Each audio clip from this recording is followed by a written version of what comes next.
Hello, everyone. I'm Lamar Krutner. I'm the secretary at the Progressive Dems of Orange County. Tonight we have a forum with candidates Matt Hughes and Renee Price, and Carrboro Town Council member Barbara Fouché will be moderating that discussion. So I just want to welcome everyone. This meeting is being recorded. Like I said, tonight we have Renee Price and Matt Hughes, who are running for North Carolina House District 50, and Barbara Fouché is going to be our moderator for a discussion with these two candidates. So I'll turn it over to Barbara. Thank you so much, Lamar. And what an honor to be here this evening with all of you and with these two amazing candidates who, even before running for this office, have provided exemplary service to Orange County. And so we have two amazing candidates this evening that we're going to hear from.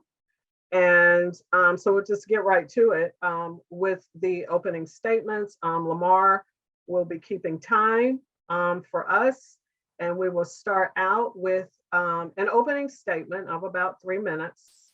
And randomly, I will just start with Mayor Pro Tem Matt Hughes. If you would come off mute and give us your opening statement, please. Absolutely, and thank you, Barbara, for being our very gracious host and moderator tonight. Hi, everyone. My name is Matt Hughes. I'm the Mayor Pro Tem of Hillsborough, so I'm one of our 5 elected commissioners on that board and a candidate for House District 50. I came onto the board in very early 2018, entering into my 5th year here with Hillsborough, and really wanting to recalibrate and look towards the General Assembly. First and foremost, when you're in municipal government, you're in county government, as myself and Commissioner Price are, you really understand and begin to have an appreciation for really how much your hands are tied behind your back in terms of the policies that folks want to see you implement, but then also how the state legislature and state law limits you. And so in order to tackle the issues like affordable housing and climate crisis and so many other issues that we want to see action here in Orange County and in Caswell County, we really have to have bold, energetic, and progressive leadership in Raleigh that's willing to push the bounds of those laws so that we can actually address those issues. But also I'm running to be a new generation of leadership in Raleigh because quite frankly, it's not enough for Democrats to go down to Raleigh and vote the right way and sponsor the right bills and be content sitting in the minority. We really need to elect Democrats who are going to go big, who are going to go bold, who are going to help us take the majority, keep the majority so that we can deliver on climate change, on education, on a fair economy, on healthcare, on protecting our democracy from the power-hungry politicians we see every day in Raleigh and across North Carolina, or across the country rather, and win that majority.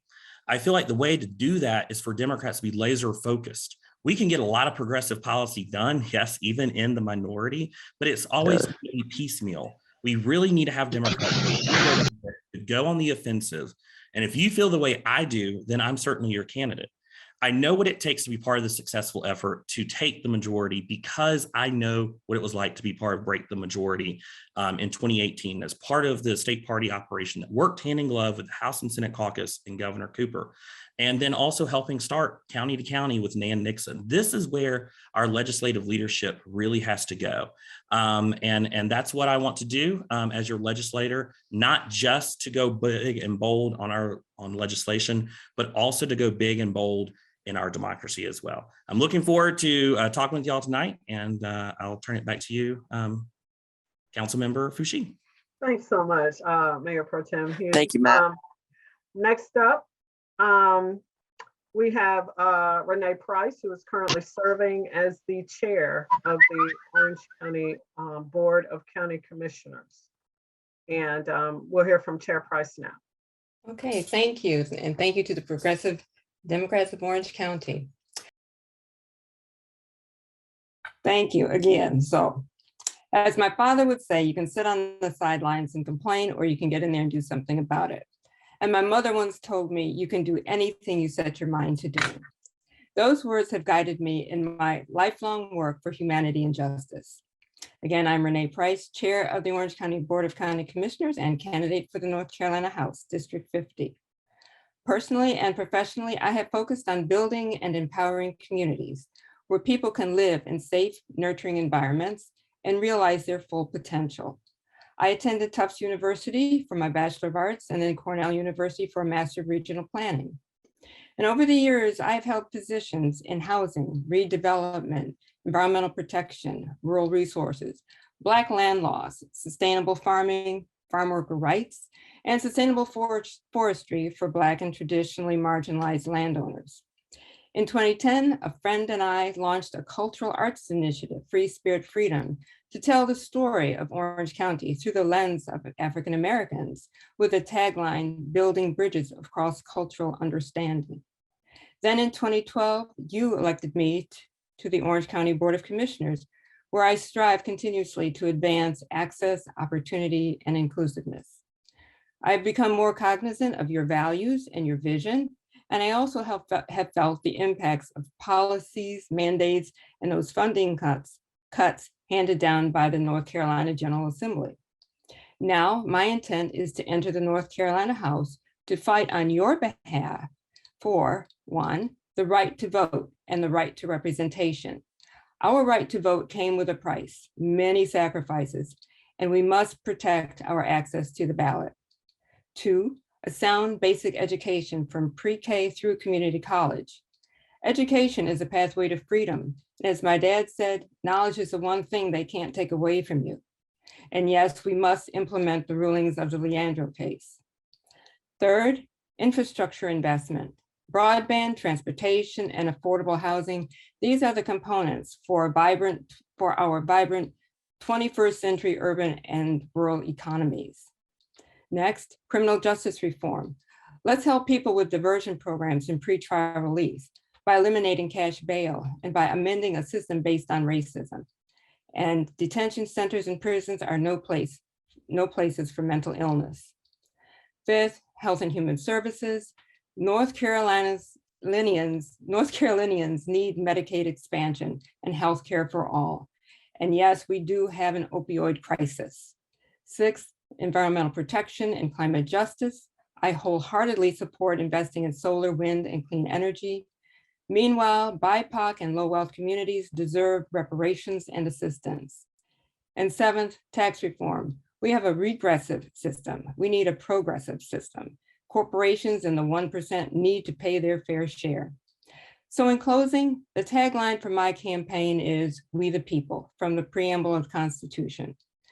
When first written, those words excluded most Americans, yet today those words include African Americans, Native Americans, people of color, women, and white men without landed property. But still, we must persist and sustain the fight for our human and civil rights. That fight for freedom and justice for all is why I want to serve as your representative in a North Carolina House. So I ask for your support and your vote, and thank you for this opportunity. Thank you so much, Chair Price. Do you want to, are you able to change the name there to your name? Yes, thank you.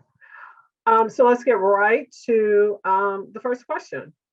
And I'm sure everyone wants to know, I think both of you mentioned about some of your policy priorities. So if you could just give us your top 3 policy priorities and just a little bit about how you might go about addressing each one. And we'll start with Chair Price. Okay, thank you.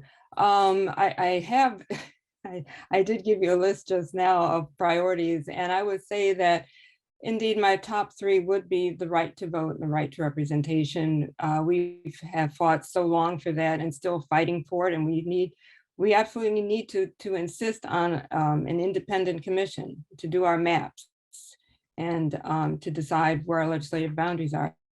A sound basic education, we have got to put more money into our public schools. And there's no reason why the state legislature should be sitting on all those lottery funds. They need to be allocated to our schools.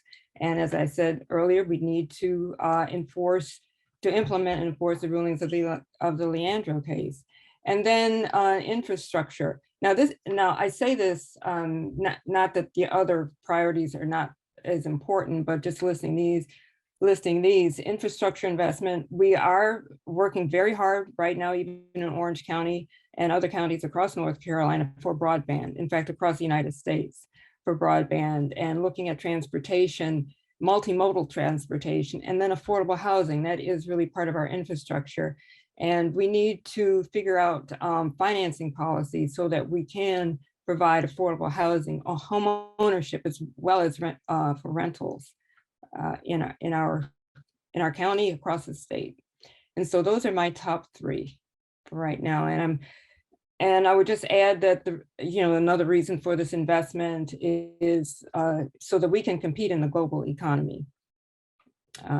We're on the edge of the triangle. Well, actually part of the triangle, but on the edge. And so much is happening right now with the health sciences, healthcare sciences, life and biotechnology, and we need to be a part of that, and as well as supporting our agrarian heritage. So for that, we do need broadband, we need transportation, and we need places for people to live. Thank you. Thank you, Chair Price. Mayor Pro Tem Hughes. Thank you. I think what Commissioner Price said is 100%. Our democracy is number one. Without our democracy, nothing else really matters, whether it's the economy, education, and whatnot. And there's one party that believes in democracy and one doesn't. But beyond those democracy reforms, many of which Commissioner Price just mentioned, like independent redistricting and several others that we know, expanding early voting and absentee voting. There's really three that I think come down really hard in this race, or in this district rather. And number one is education. Both of our school districts have an overwhelming amount of capital needs in the hundreds of millions of dollars. We did do a bond referendum here in Orange County in 2016 for $120 million, but that was just like a Band-Aid on what we actually need. North Carolina has nearly $20 billion in capital needs for every school district across North Carolina. In North Carolina, counties are responsible for those buildings, not the state. Commissioner Price mentioned lottery funds. That was part of the mechanism that we originally had the lottery for school buildings. And we've been using those to balance budgets and allocate those to other areas. So definitely taking care of our school buildings. $30 billion in school needs, that's the equivalent of a 2-year budget in North Carolina. So that's astronomical. Number two, broadband. This has been an issue in this district since Representative Faison represented this district in the early 2000s. What we need is to go big, go bold. I know that there's folks who definitely want to expand broadband. That's great. We've got to be innovative in that. I'm not sure if it's feasible at this current moment to run lines to every household in North Carolina, across the country, but there are ways that in a short term, we can deploy asset resources across this country and across this district. And we've done that in Hillsborough. We've partnered with the county to co-locate broadband wireless receivers to push out the signal out to folks, working with the county, working with the town to put it on publicly owned assets. So that's kind of what we have to be thinking of. How can we get people wireless reception in the interim? Because agriculture is going to be using wireless to do the next generation of farming. Kids don't need to be in the parking lot at McDonald's trying to do their homework during the pandemic. Folks are working from home and they don't have access to it, to broadband. The other is Medicaid expansion. This is an incredibly rural district. There's not a lot of access to high quality healthcare the further out you get, and we really need Medicaid expansion. It's a chicken and the egg kind of thing. We need Medicaid expansion so we get the providers into our rural communities so they can get the high quality healthcare and access to healthcare that they need. So those are my top three priorities for this district and in this race, again, beyond just democracy renewal and democracy reform. Thank you so much, Mayor Pro Tem Hughes. And it's really good to hear from both of you to talk about education, the importance of education. The broadband access is just so huge, and also the ongoing affordable housing crisis. So it's good to hear that from both of you. So the next question, what do you see as your role in dealing with the climate crisis?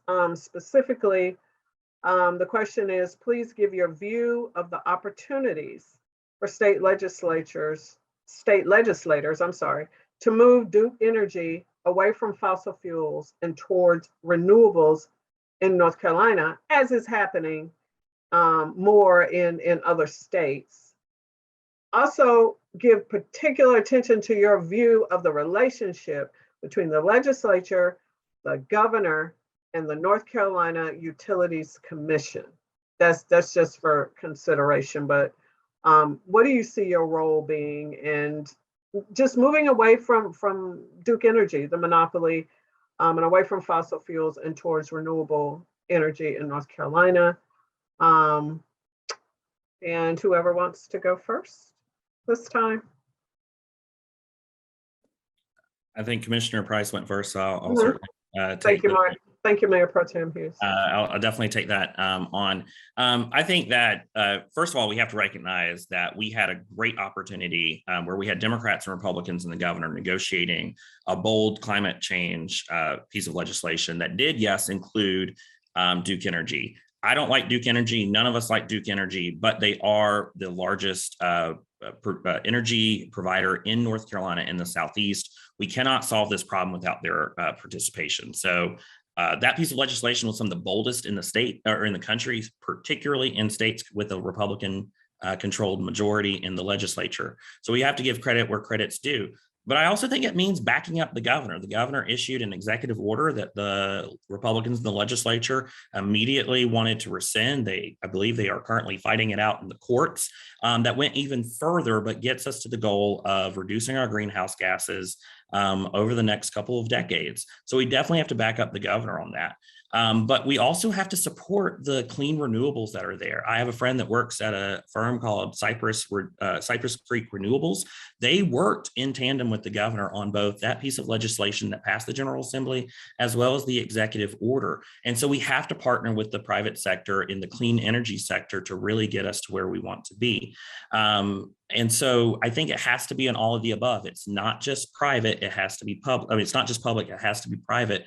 And investing public dollars into that, whether that's incentivizing people to weatherize their homes, to install solar panels, to also be able to invest in solar as an industry. We were, I think, the second or third largest producer of solar energy in the country. We've slid. We're a Sunbelt state. That is unacceptable. And so really focusing in on how to invest in those renewables. I think as it relates to the Utilities Commission, we've got a great governor. That governor's term expires in 2024. So whoever the governor is, hopefully it's a Democrat, but if it's not, we have the ability to, if I'm in the legislature, to vote on the governor's appointees to the Utilities Commission, make sure that there are pro-consumer and folks who believe in climate change on the Utilities Commission, who's willing to hold folks like Duke Energy to account. The Utilities Commission does not exist to protect the energy industry and to protect Duke Energy. It is there to protect the ratepayers and the consumers of North Carolina, and ensuring that we have the right people on that commission is important because, and let me take it a step further, making sure we have the right person as Attorney General as well. When they make a decision that's wrong, that Attorney General has the ability to appeal that decision to the Supreme Court. Let me take it even a step further. We need to make sure we have a favorable Supreme Court as well. These all work in tandem. They're not in silos, and we all have to be paying attention. Thank you so much, Mayor Pro Tem Hughes. Chair Price. Thank you. Yes, climate change. And yes, I believe climate change is real, despite what some people say. And unfortunately, Duke Energy has become so big that it's, it's difficult to deal with them, but I do believe that we can. And they, despite what they're doing for community development, I still think that we need to hold them accountable. I think what's important also is to educate people, our communities, people in our communities, to number one, so that we all together, we can't, I myself cannot do it alone. We all have to work together to educate one another on climate change, on energy, the benefits of solar, make it accessible to people. We hear a lot of talk about trying to be energy efficient and all of that, but a lot of people cannot even afford these things. I said in another forum that not everyone can afford a Tesla. So we have to make, educate people and make some of these alternative sources of energy available and accessible to all people, affordable to all people. And I also believe in community empowerment. And as we empower people, then we all can go forward and start making and continue, because we have started, continue making the demands for clean energy, for solar, for wind.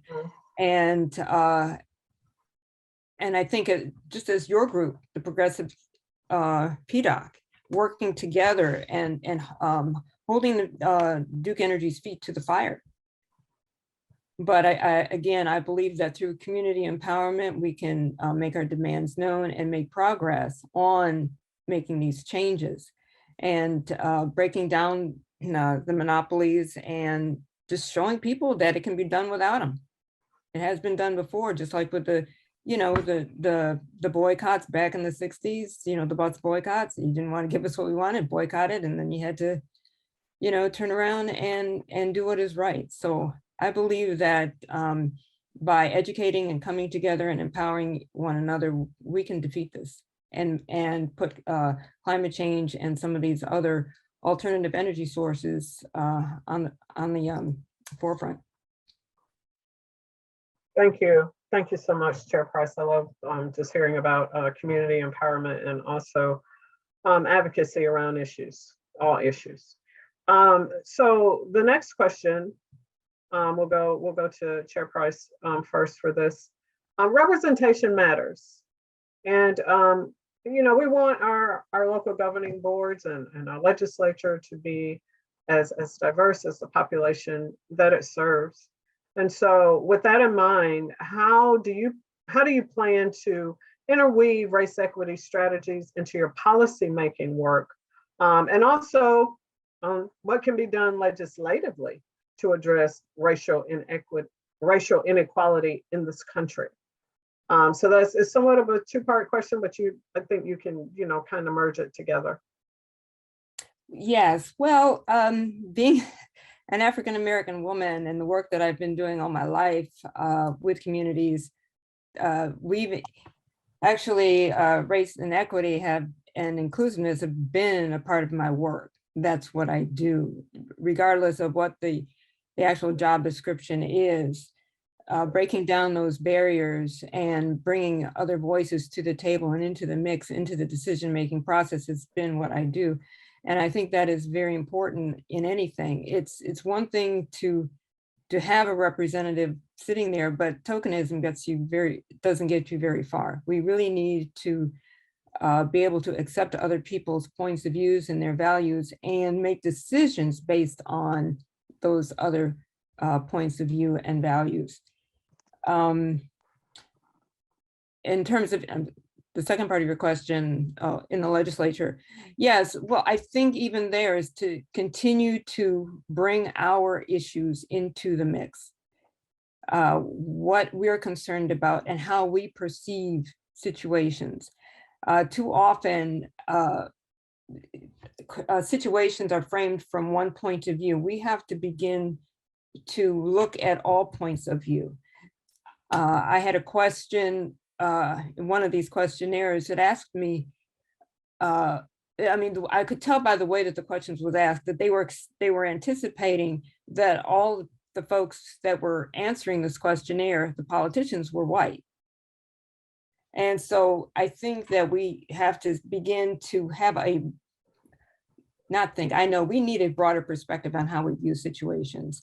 And even in the legislature, I think there's many things that we can do to begin to look at legislation that has been sitting there in the books for many, many years, even in Orange County, to look at some of the rules and regulations we have, because they're actually based on a racist system. Mm-hmm. They were intentionally written to maintain a Jim Crow environment. So some of it is overt, some of it is covert, but I do think we need to look at legislation, analyze it, and go ahead and make those changes. Thank you so much, Chair Price. Mayor Pro Tem Hughes. That's a big question. That's a tall order. I think that number one, what do you do in your daily life? I think really matters and gives you a lot of perspective. For those who don't know, I work at Blueprint North Carolina, which really works for civic engagement and voter registration efforts. And we, as an organization, at the forefront, believe in building people power from an anti-racist for an anti-racist and inclusionary democracy. And so I think that's really got to be the way that you lead. Everything boils back down to our democracy, and everything boils back down to being anti-racist. And that's how I approach my decision making. When I first came onto the Board of Commissioners, I love the people I serve with in Hillsborough.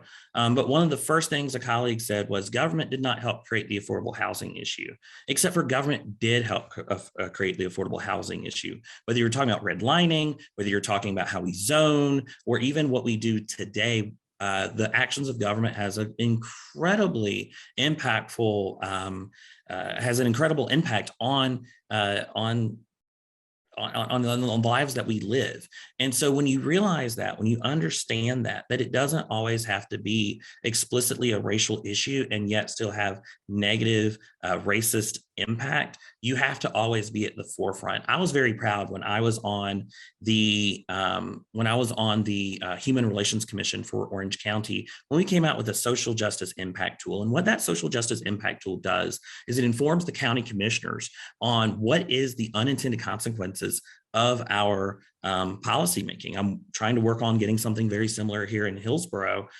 implemented, because it's not just the financial impact, but who is impacted? How are we not thinking about this? Now, the legislature gets financial impact tools all the time with the legislation they pass, particularly if there's an appropriation attached to it. But what I want to do and what I will do is sit there and say, who's being left out?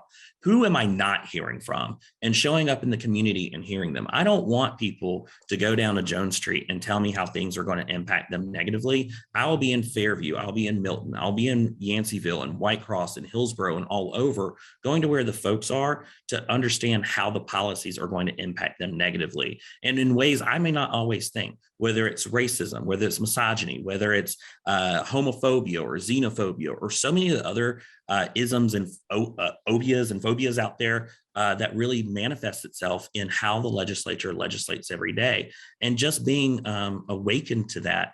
As a gay Black man in the South, I understand that there are times that people will frankly call you a faggot and they will never say it to you in your face. And you have to always look at how people are going to approach you and approach the decisions they want you to make or not make. And so it's always there's the explicit that's easy, but it's also the implicit that's very important too. Thank you so much, Mayor Pro Tem Hughes. Next question. So if the pandemic has done a lot,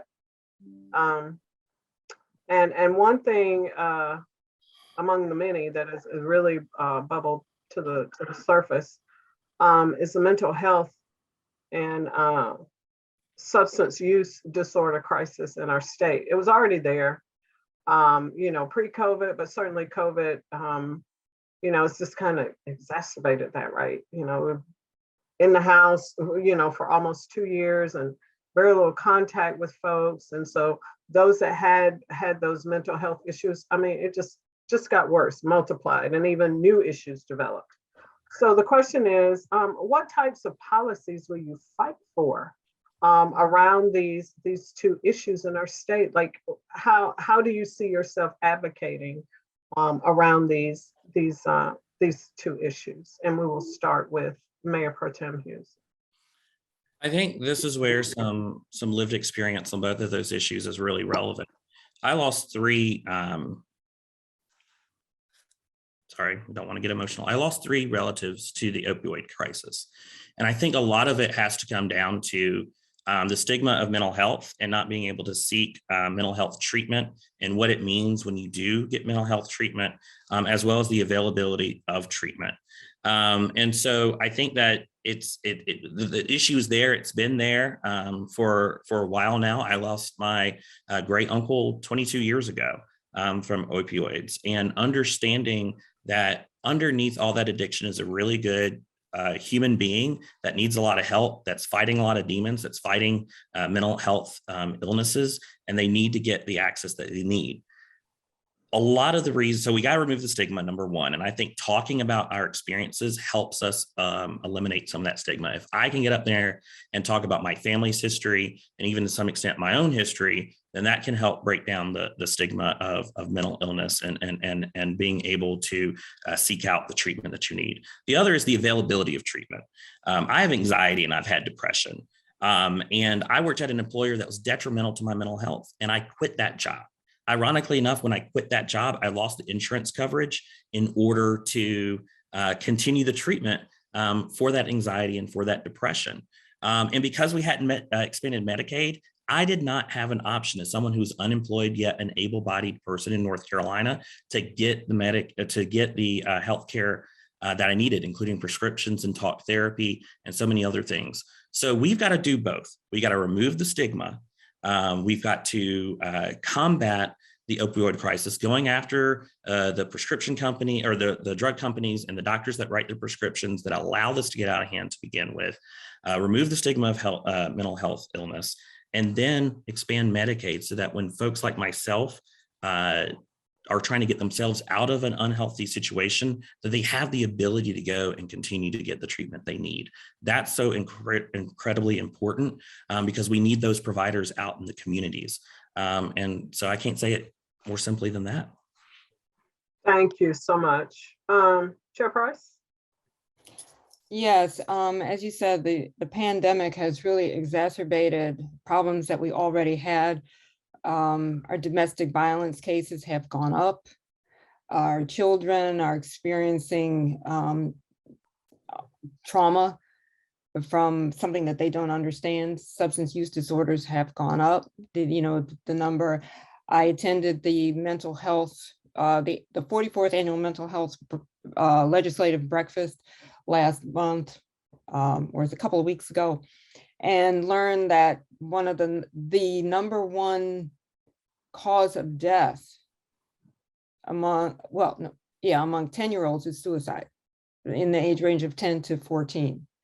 Suicide for 10-year-old and 11. It was hard to believe. And so first of all, we need to really admit that mental health issues exist and mental illness exists. A lot of people don't want to admit it, but amongst my commissioner friends across the state, we found that so many of them have lost their own children to substance use disorders and have, and other mental health issues. And it's, they talk about having to raise their grandchildren, or and having to bury their own children, and having to raise their grandchildren.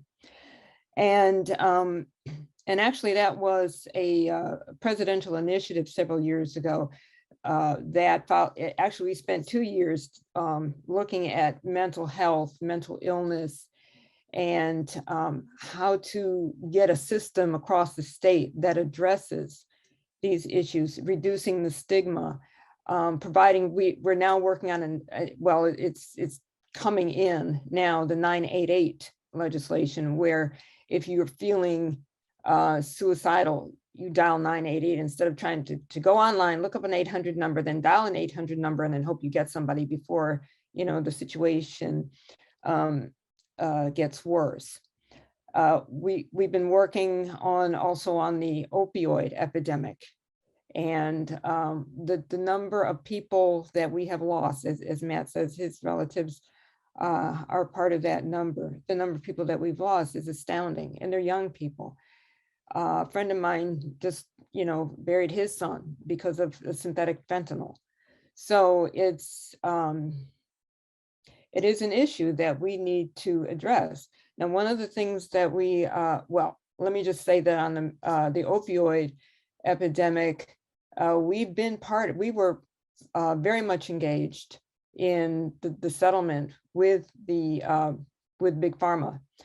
And so monies are coming our way, and we are working on how we are going to use this money over the next several years to alleviate the problem, address it, alleviate it, and and really help people, not just let this money go towards administrative costs and things like that, but how do we actually get this money into programs and treatment for people? One of the things that I discovered in some of my trips with the National Association of Counties is we were looking at mental health and substance use disorders and the criminal justice system, is that in places like, such as I believe it was Arizona and Texas, they had because of Medicaid expansion, they have facilities for people so that even when law enforcement picks up someone, there is a warm handoff to someone that can help this person with treatment. And so if you know that somebody is having, is experiencing a mental health episode or substance use disorder, they're taken immediately for treatment, not bars. They're not put behind bars or in a cell. They're taken to where they get treatment. It's done within 30 seconds. They're out of the police car and into the hands of professionals within 30 seconds. And they have, different levels of care. And also for women, and another organization had a whole program for women, especially mothers who've given birth to children, to their babies who are addicted because mom was addicted, the babies are born addicted. And so there are programs to address that. And that was because they got money from Medicaid expansion. So I believe that the Republicans are in our legislature have now begun to see the light. I hope they've called for, a committee on Medicaid expansion after the loss of, or the potential loss of, several rural hospitals. It looks as though they've begun, as I said, to see the light, and hopefully we can get Medicaid expansion and take care of our folks that need assistance with behavioral health, mental health, and also with our children. And one thing I do want to say about our children in the schools is that I continue to push for to make sure that we have a counselor, would you call it a counselor or a healthcare professional in each of our schools for our kids. It doesn't make sense to have, like one nurse that floats around different schools on on various different days, but we need to have professionals in our schools, because some of our young people, our teenagers, are really suffering and they don't know where to go. But if we had someone there that could help them, I think that would, our society would be better off altogether. Thank you. So we're gonna, and Mayor Pro Tem Hughes, you'll start this time. So I want to switch gears to transit funding, and we know that we need, more money for the transit funding, specifically our buses and bike ped infrastructure. So how do you see yourself pushing to get more funding for this initiative?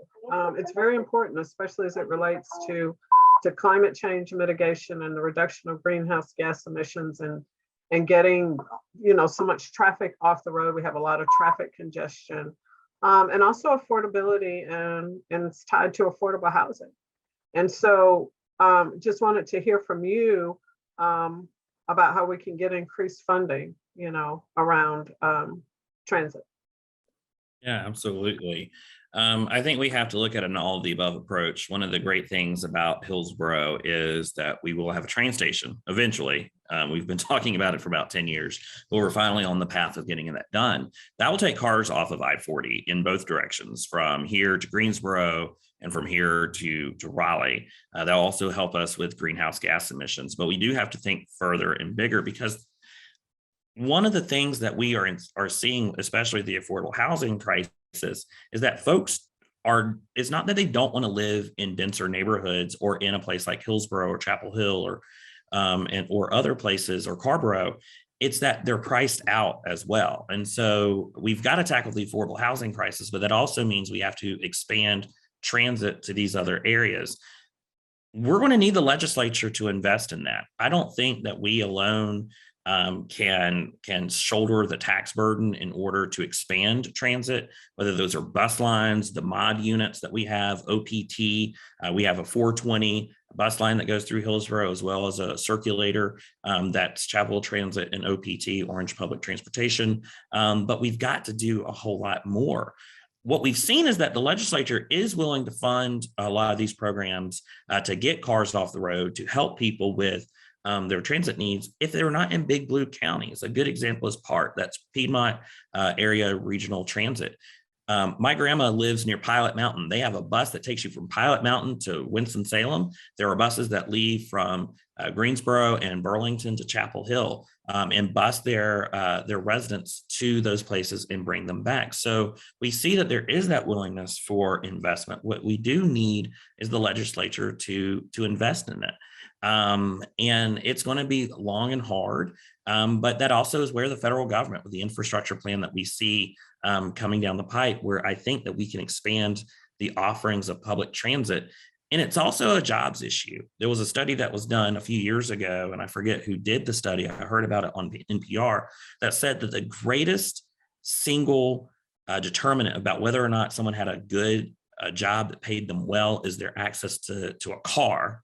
So that last mile is a big issue. Once you do get to a bus stop, you still usually have another mile or so to go. Got to solve that problem. We've got to have public transit to be more reliable. We have to have transit that definitely runs more quickly. And that's where I think you also have the chicken and the egg issue.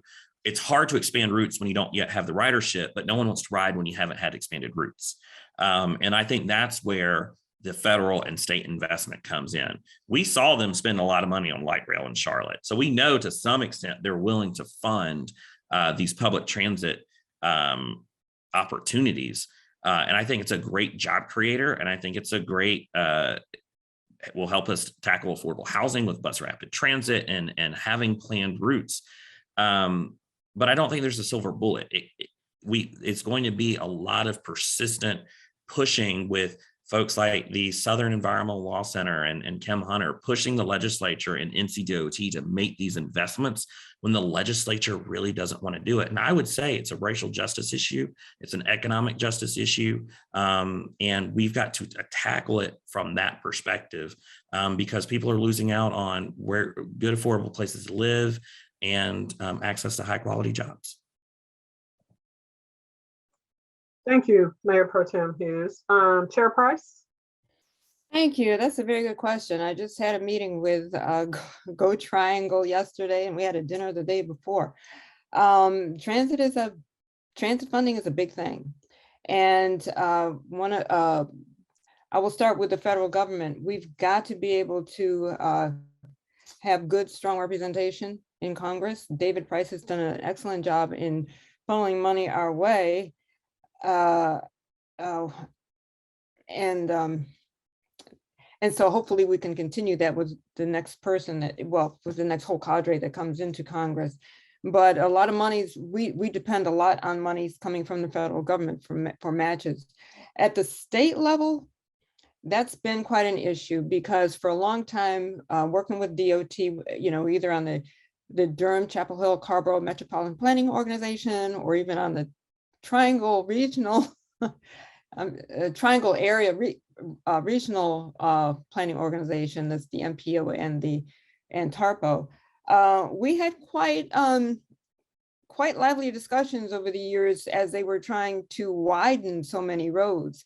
One in particular was NC 54 between Carrboro and Alamance County. They continuously tried to widen, and we said, no, we don't want it widened. We want to put bikes on there, bike ped paths. And one year I was a member of TARPO, but the alternate for the MPO. And so there were two meetings on two separate days, and the same person appeared and didn't expect me to be there, and had the same conversation. We don't want to widen this road. The point is to put buses on the road. So eventually, a couple of years later, we actually heard DOT start to talk about bike ped. Especially, I think Durham had a lot to do with it, but even in Chapel Hill, Carrboro, and Hillsborough, we've been pushing multimodal transportation, because that's what we want. And I know that for a while, particularly with the previous gubernatorial administration, there was a lot of emphasis on building highways between economic development centers. But now we need to also realize that people need to get to these jobs, and people want to build communities as well. So I think a lot of it has to do with those of us in elected office at the local level, working with the folks at the state level and telling them our priorities and demanding that our priorities be met, and stop, so that they're are not continuously trying to tell us that, we need to put another highway through a neighborhood.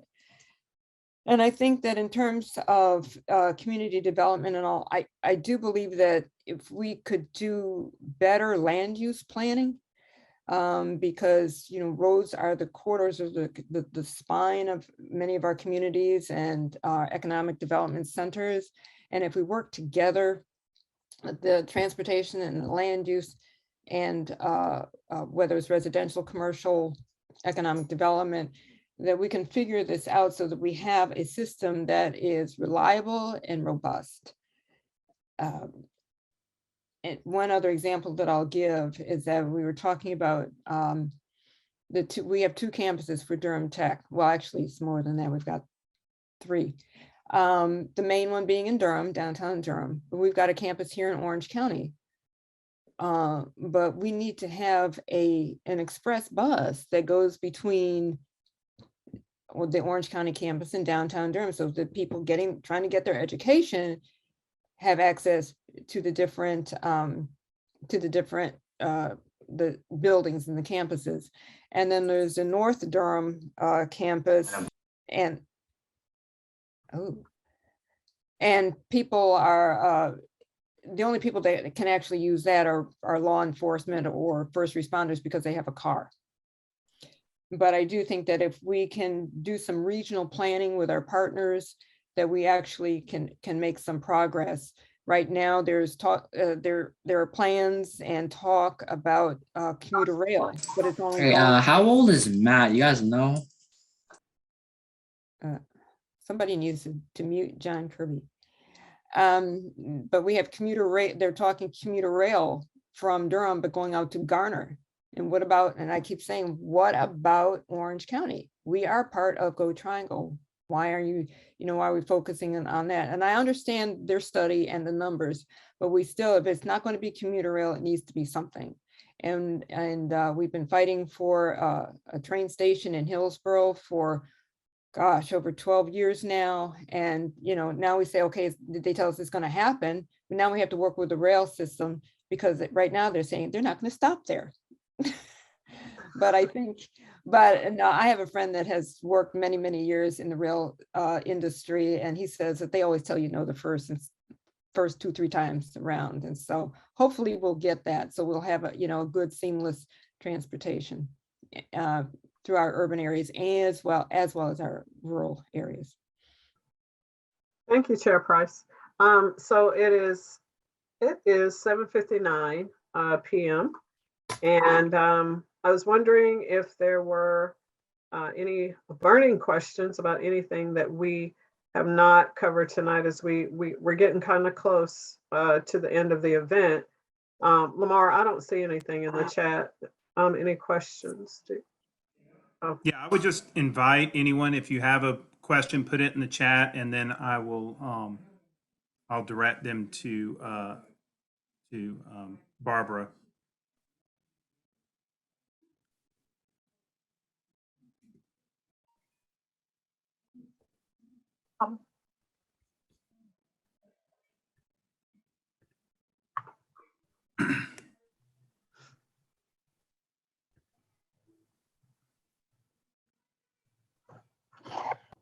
So I don't see any in the chat, so I'll turn it back over to you, Barbara. Thanks, Lamar. So I do have more questions.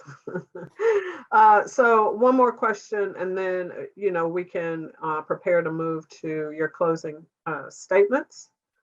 I think the next question we want, I think folks would be interested in the policies you would work towards as it relates to a broken criminal justice system. I think I probably heard both of you mention that maybe early on in the maybe the policy priorities portion. And so your stance on marijuana legislation, would you commit to introducing legislation to end the death penalty in North Carolina? I mean, just kind of putting all that kind of together. And I believe it's Mayor Pro Tem Hughes. I think you're right. So that's another weighty question. It is. So I have some experience with this. When I worked for an organization called Action for Children North Carolina, which is now NC Child, we were lobbying the legislature to raise the age of juvenile jurisdiction. At the time, juvenile jurisdiction was, or 16 and 17-year-olds were excluded from juvenile jurisdiction, and New York was the only other state that did this. So even states like Mississippi, Alabama, Louisiana, Texas, they were far ahead of us in terms of really some very basic criminal justice reform at the local or at the state level, at least. And luckily we got that passed eventually. Governor Cooper signed that as part of the first budget bill he had when he was in the legislature. So that's great. We need to continue to move forward. And we also have to be really cognizant of the legislation that we have that moves things a lot forward or faster, like the Second Chance Act. A lot of these good pieces of criminal justice legislation that have been passed by, yes, the Republican legislature and signed by Governor Cooper really involves not having enough funding. The fact that our clerk of court does not have enough clerks to process expunctions, not just here in Orange County, but when I went to Caswell County. Here in Orange County, I think we have about 23 clerks of court or assistant clerks of court. In Caswell, it's 7, but the biggest thing that has gone up is expunctions. Some of them automatic, some of them that are newly eligible for expunctions. It takes a lot of time to get rid of these criminal justice issues. And then something else I found out is once you get the expunction handled, and it's eliminated at the court system level and it goes away because there's no record of it, you've been expunged, we're still seeing that folks are tied up in bureaucracy at the department or at the Division of Motor Vehicles because the expunction record went away, and yet people are still having their licenses revoked for failure to appears. So we've got to make sure that our criminal justice system is also not just equitable, but accessible. And that means funding it. Funding for enough assistant clerks to make sure that the work that they do factors into their workload formula, to fund these very important pieces of legislation. Even raising the age of juvenile jurisdiction came with no money to actually move all those minors into juvenile court. Additionally, another good example, we passed some good legislation on police accountability in the last legislative session. Things that require local police departments to do psychological screenings and many other things that hopefully get bad cops out of the force when they're hired. What does it also not include? Any money to implement those. And so I really think that we have to put money into our justice system and not allow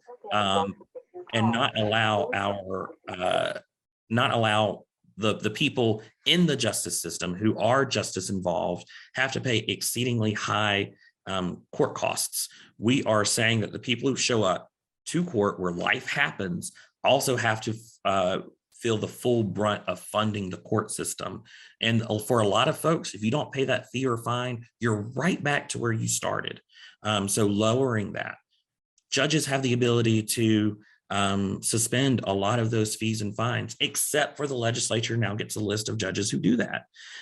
So we really need to invest in the courts, invest in our criminal justice system in all areas, and do more diversion. I'm happy that here in Hillsborough, we very rarely cite anyone for simple possession of marijuana. It's not worth it. It creates a criminal record for folks that should not even exist.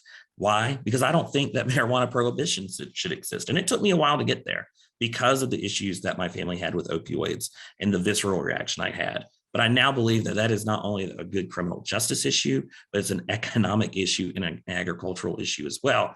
And to the issue of the death penalty, I don't believe the state should be, if I believe that cops should be held accountable for wrongly killing people in the community, I don't believe that agent of the state should be able to do that. Then I don't believe the state should be executing people either. We have a moratorium here in North Carolina with a Democratic majority. I think we can follow the way of Virginia and abolish the death penalty in North Carolina.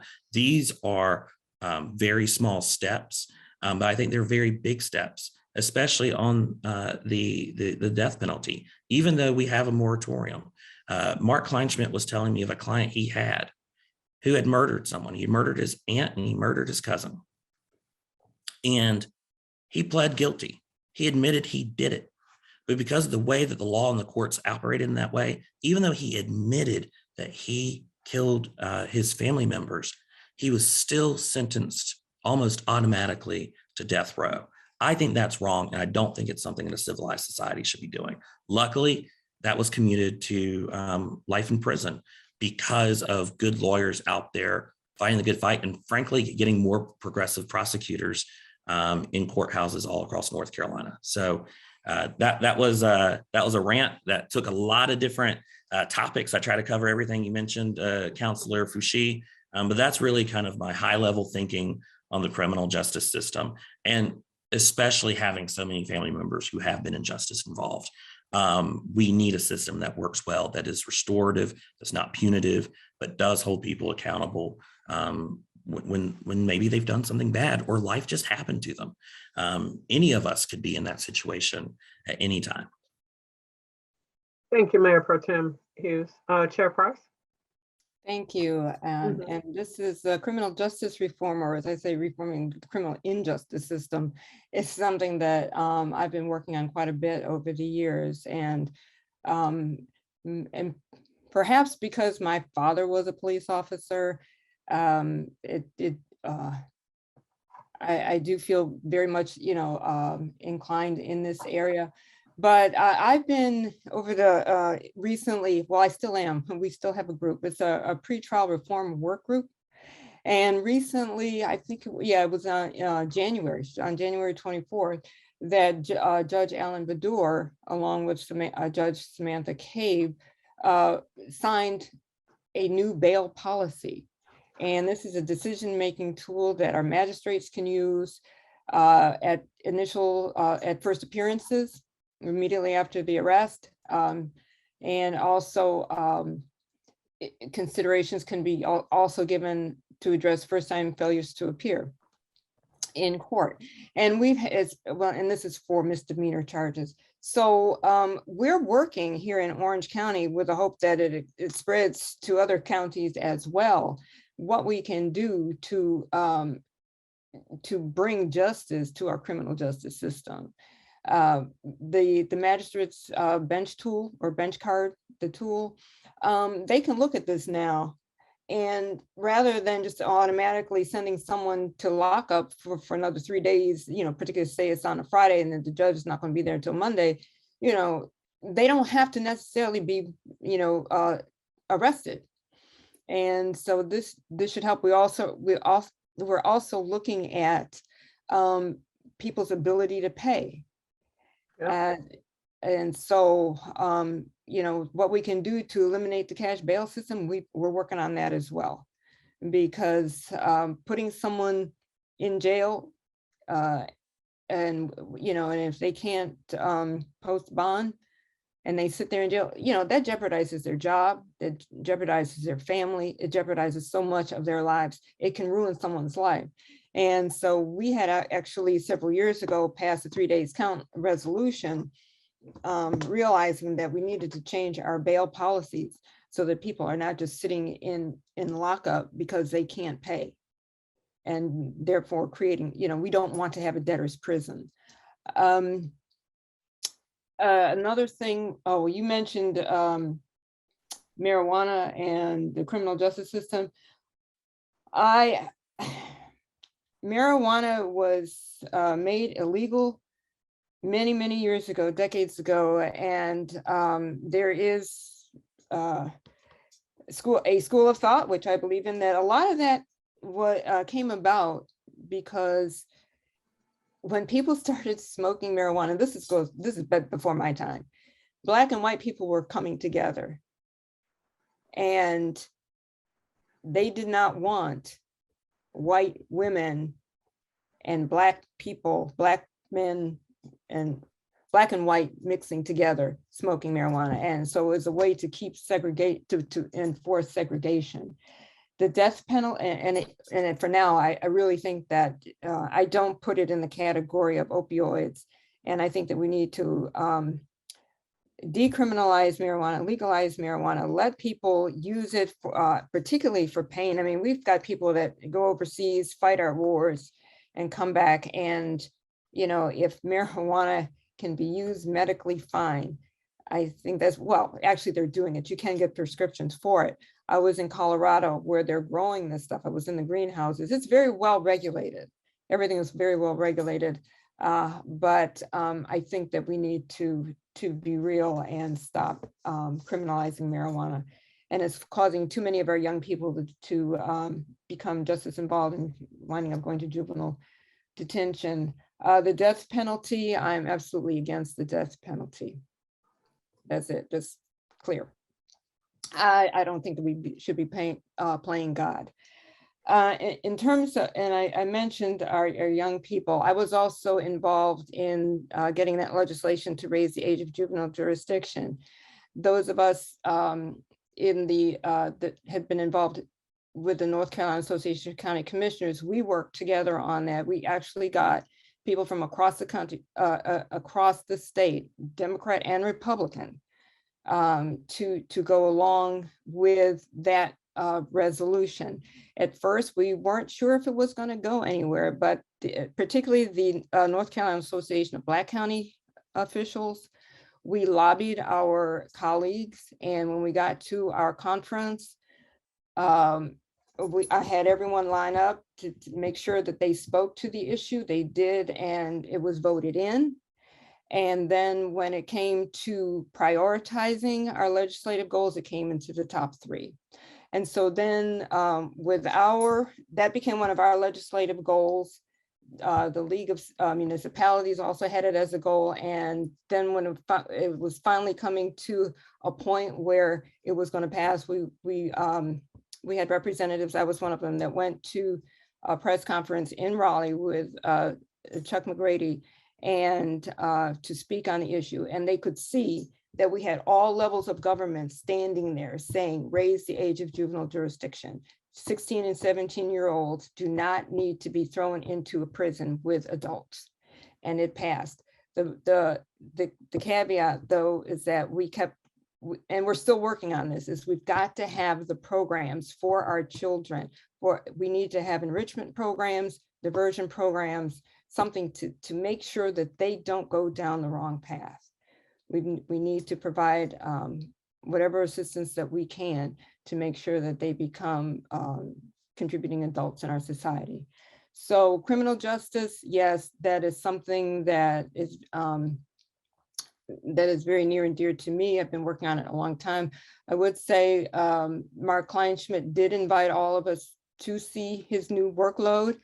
And actually, as we speak, there is a conference of the clerks of the Superior Court going on right now at the School of Government. And I was over there yesterday morning to give readings from the county. And I told them that, justice is, well, we all have to work together, but it's in their hands as well. And recognize that when we put forth these pieces of legislation or these policies to keep people out of prison, out of jail, out of detention centers, it means we have to have other programs. And it causes other administrative procedures that we need to have staff to administer and to manage. And so, yes, the state legislature needs to put some money into helping human beings and not just building detention centers and jails and prisons.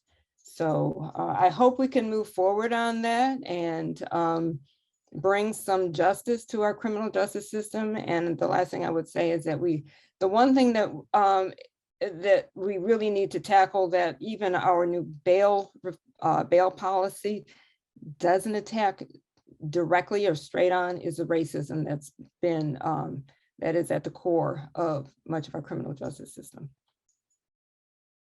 Oh, yes. Thank you. Thank you, Chair Price. So we've run out of time, and did want to give Chair Price and Mayor Pro Tem Hughes the opportunity to give closing statements. I want to call attention to a couple of comments in the chat from Miriam Thompson, which we'll not have time to address tonight, but maybe you two could get in touch with Miriam if she shared her email address or some other way for you to communicate with her about the questions that she put forth in the chat. And so closing statement, I believe, is it Chair Price first? I guess so. Yes. Okay. Well, thank you to the Progressive Democrats of Orange County for having this forum. I really appreciate this opportunity, and I appreciate you for the work that you do to continue us moving to the left. The issues that you address are the same issues that I've been addressing, and I hope we can continue to work together, no matter what the outcome is. I would say that I do look forward to going to Raleigh to use my experiences, both at the local level, the work I've been doing across the state, and even across the nation, to influence our legislation and our policies. And together, as I said, my campaign is based on we the people. And so when you send me to Raleigh, we together will be going to Raleigh, because I believe in empowerment. I believe in people working together, and that's how we rise, and that's how we demand our change and we make change. So I ask for your vote, and I ask for your support. My contact information is in the chat, and I look forward to hearing from you and seeing you at the polls. And remember to vote. Yes. Thank you, Chair Price. And like she said, her information is in the chat. Mayor Pro Tem Hughes, put yours in the chat as well. And Miriam Thompson has shared her email for your responses. Mayor Pro Tem Hughes. Yeah, no, I want to thank y'all again for allowing myself and Commissioner Price to join y'all tonight and talk about some pretty weighty issues. And so many of them are interlocking. A lot of folks, not just in my generation, but other generations, really grapple with the issues that we struggle with. And there's so many of them that are interlocking. If I just take me and my peers, for example, we weigh every day. Do we want to get married?